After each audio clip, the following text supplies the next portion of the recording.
Ah yes, Pinterest, the website where many Sims gather to collect simpable pictures so they can draw characters that they can simp on. If you want to draw hot guys in suits, it's important for you to understand the form of the body. For example, let's take a look at this picture. So this picture is cool and all with his veins popping, but it's very important as an artist to imagine that this guy is shirtless. Not because we are thirsty Sims, but because we need to understand the form of this body, but also because we're thirsty Sims. So the first thing we need to consider is the form of the body. Why? You want to know where the folds are coming from. I'll explain that a bit later. But if you're a beginner and all, this is actually like really easy to do. All you need to do is to draw a bunch of circles on the shoulders, the elbows, the hands, basically in all parts that can twist and turn. Then connect the circles. For the torso, you can just draw this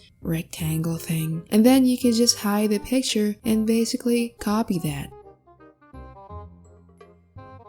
Congrats! You just did some basic anatomy. Now I want you to look at this image right here and look at his armpit. Look at those folds. If you look real closely at his armpits, you can see that the folds are actually coming from his armpit. This is actually caused by the tension or something, I don't really know, but what I do know is that there are a bunch of like these triangles, so the trick isn't to draw what you see, because that's stupid. The trick is to simplify what you see and then draw it. Just look at the dang triangles.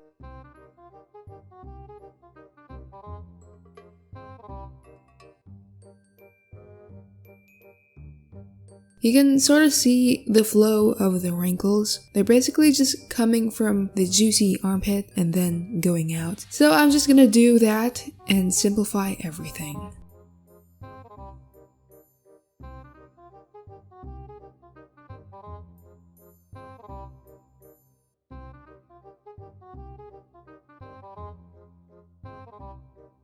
So yeah, again, there's this flow or whatever, and it's the same here. There's this big fold right here. It's not as messy compared to the armpits because the material is thicker. It doesn't wrinkle that easily. But what I've observed is that the tighter clothes are, the more wrinkles they have. For example, the rolled up sleeves right here, look at that, a lot of wrinkles. And what you're gonna notice is that it's all tense like that. Unlike in the juicy armpits where all the folds are all loose like that and they're coming out from the armpits, this is tighter because it's wrapping around the arm. Like the lines are like more horizontal. Meanwhile, this is just getting folds from the armpit. So obviously the first example was a suit because I know that you guys are Sims and suits are hot. But who says loose clothing isn't hot? So suits and sweaters are completely different because the other is tight and figure hugging and the other is very baby. So the thing is, usually hoodies are like really heavy and oversized, right? And I did tell you guys that heavier clothing is less wrinkly. Another thing you can keep in mind is that most of the time the folds are going downwards. Since it's heavy and all, it's obviously being pulled by gravity. So the lines are just downwards like that. Not only that, the lines are a bit thicker as well. Lines are important because they show the weight of objects. Just a quick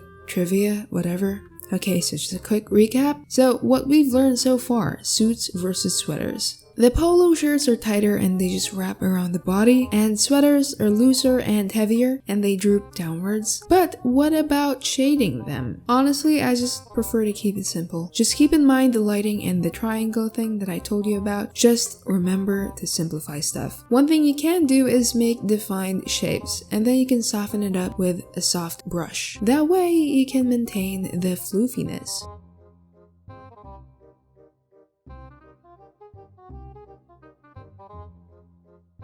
So some important things to keep in mind. Before you draw the clothes, draw the form first, then simplify things. If the clothing is tight, there would be more folds wrapping around the body, but otherwise they just kind of droop down. So if you want to learn more, I do have this video right here, which is my older clothing tutorial, and I'll see you there. Stay cool.